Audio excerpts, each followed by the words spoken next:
vous êtes actuellement dans une nouvelle vidéo de moi, bienvenue. Déjà, je tenais à vous remercier parce qu'on a passé le cap des 200 abonnés. C'est pas mal, c'est un bon début, hein. Et je pense avoir trouvé un super moyen pour doubler ce chiffre en très peu de temps.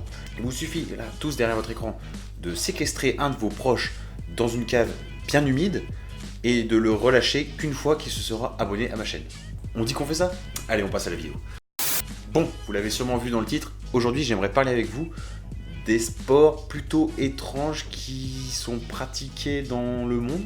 Et certains sont même pratiqués chez nous, en France.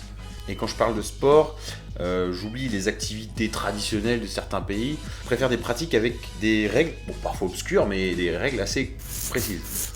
Et on va commencer tout de suite par le premier sport.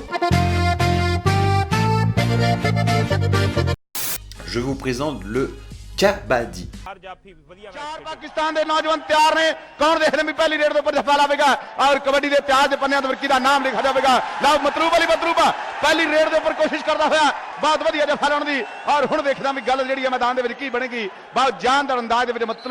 C'est un sport joué principalement en Inde.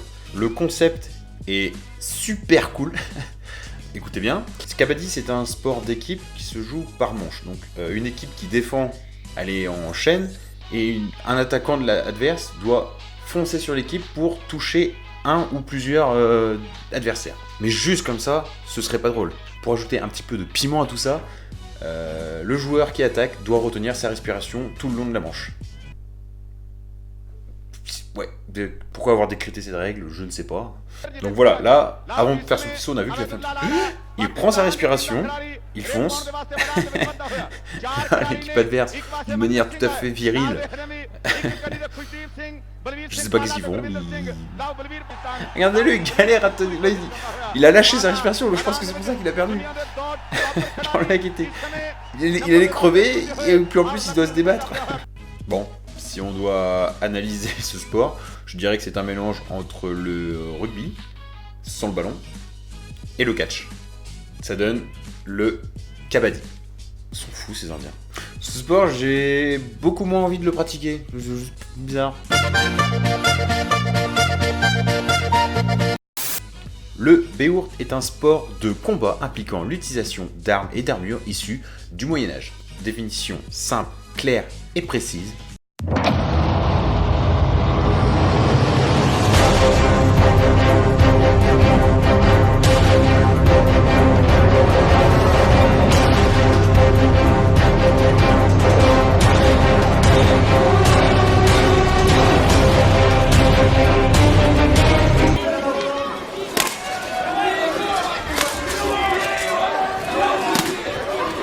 Il faut savoir qu'il existe une fédération française de beourt, ce qui veut dire qu'il y a une équipe de France de beourt. On n'en parle pas assez à tous les coups, peut-être qu'ils sont champions du monde de beourt, et ça passe inaperçu. Ah, voilà, je tombe sur YouTube sur Russie versus France. On va regarder ça ensemble. On va voir si nos chers Français, comment on dit les pratiquants de beourt, les béroutiens, on va dire ça, les béroutiens.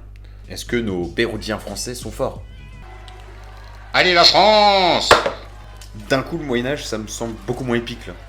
Je vois qu'il y a un arbitre là dans le match. C'est quoi les règles? Enfin, il y a des limites. Regardez-moi ces deux idiots là sur le côté.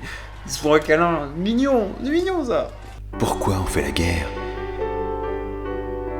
Qu'importe notre nationalité, nous sommes tous des humains. Faisons l'amour, pas la guerre.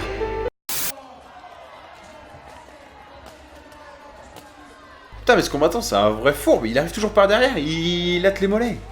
Bah merde, ce sport est vachement violent. Et encore un que j'ai pas envie de pratiquer.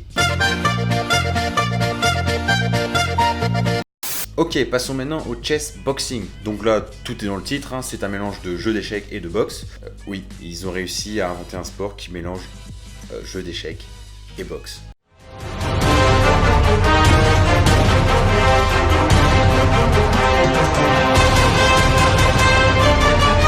Je crois que mon plus gros défaut dans ce sport, ce serait même pas le fait que je sais pas me battre. Je pense que c'est... je sais pas jouer aux échecs. Donc il commence par une manche d'échecs, tant que le cerveau est en place, j'imagine. En tout cas, le gars, il arrive quand même à commenter une partie d'échecs. Hein. Ok, la première manche d'échecs se termine. Il passe à la phase boxe. On va pas regarder la boxe, c'est de la boxe quoi. On va tout de suite passer à la fin du match, voir leur état quand ils jouent aux échecs. Les mecs sont clairement au bout de leur vie et on leur dit Eh ben, faut encore jouer aux échecs, hein. Je crois que c'est à ce moment-là que le public regarde pas beaucoup le match d'échecs, mais plutôt la blonde là avec son panneau. Here he comes. Oh, brilliant. He manages to survive, but it's mate! Checkmate on the board. Nothing to be... Échec et mat. C'est comme ça que se finit un match de chess boxing. Donc, la partie boxe, je sais pas à quoi elle sert. Juste à démater la gueule de mon adversaire pour qu'il devienne complètement teubé et soit nul aux échecs. Voilà. En tout cas, belle leçon de vie, hein, comme quoi on peut être sportif et intelligent. À peu près. Ok, je vous ai gardé le sport le plus débile pour finir cette vidéo. Laissez-moi vous présenter le repassage extrême. And now the man who invented it has decided to make a comeback after 11 years of self-denial. He seems to have invented the pastime when he came home to find a pile of ironing and decided to take the boredom out of the... On en a affaire à de vrais athlètes en plein entraînement. Ils ont une belle dégaine quand même, hein. C'est-à-dire qu'ils se baladent avec leur table de repassage dans le dos. Comment tu veux qu'on prenne au sérieux des gens comme ça? En pleine ascension d'escalade, petit repassage. Pourquoi pas? Sous la flotte. Est-ce que le repassage est efficace? J'en suis moins sûr d'un coup. Ah oui, donc là on est au summum du n'importe quoi. Repasser sur le dos d'une vache. C'est digne d'un épisode de Camoulox ça. Alors je scotche mon parapluie à ma porte et je fais du repassage sur une vache. Camoulox, bravo Lilian, vous êtes notre finaliste. Bon, et maintenant je vais vous montrer, je pense, la performance la plus extrême du repassage extrême. C'est clairement faire du repassage en chute libre. Ils l'ont fait. Ah oui, donc là on a clairement un mec qui sert de planche à repasser. J'aimerais juste savoir si les juges ils prennent en compte l'état du repassage. Elle a fait 4 coups vite fait sur un t-shirt scotché à une planche. C'est pas du repassage, j'appelle pas ça du repassage. Autant faire de la chute libre. Tu t'amuses plus quoi. Bon, comme pour le chess boxing tout à l'heure, pour moi la partie la plus dure ce serait le repassage. C'est une fin de vidéo. C'est le moment pour moi de vous dire que si vous appréciez, mettez un petit j'aime et abonnez-vous à la chaîne. J'espère qu'à travers cette vidéo vous avez appris des choses, certes très très intéressantes. Maintenant vous pourrez balancer lors d'un apéro entre deux curly qu'il existe le chess boxing. Ah, vos amis seront ravis de savoir ça. Et si vous croyez pas, ben montrez-leur ma vidéo. Ça fera des vues. Ok, donc j'espère qu'on va se retrouver le plus vite possible dans une nouvelle vidéo.